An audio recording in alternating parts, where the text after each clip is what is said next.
Anong ganap sa mundo ng showbiz? Nagkrus ang landas ng dating magkasintahang sina Catherine Bernardo at Daniel Padilla sa church wedding ni Zanjo Marudo at Lia Ataide na ginanap nitong Martes, December 23, 2025, bagay na agad pinag-usapan ng netizens. Sa mga kumalat na video, makikitang magkalapit lamang ang pwesto ni na Catherine at Daniel sa loob ng simbahan, kung saan nasa likuran ni Daniel si Catherine, subalit kapwa nakatuon ang atensyon nila sa newlyweds habang nagpapalakpakan ang mga bisita. Hindi malinaw kung nagkaroon ng pagkakataon na nagbatian ng dating magka-love team lalo pat walang nakitang anumang interaction sa pagitan nila.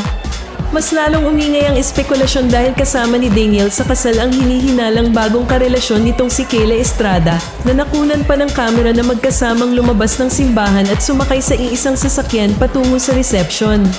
Sa mismong handaan, namataan din ng dalawa na magkaangkla ang mga braso habang naglalakad na para sa marami ay tila kumpirmasyon ng namumuong relasyon nila, lalo na't kamakailan lamang ay nachismis na rin silang sweet sa isang Four of Spades concert. Samantala, si Catherine ay solong dumating sa simbahan batay sa isa pang video na kumalat online.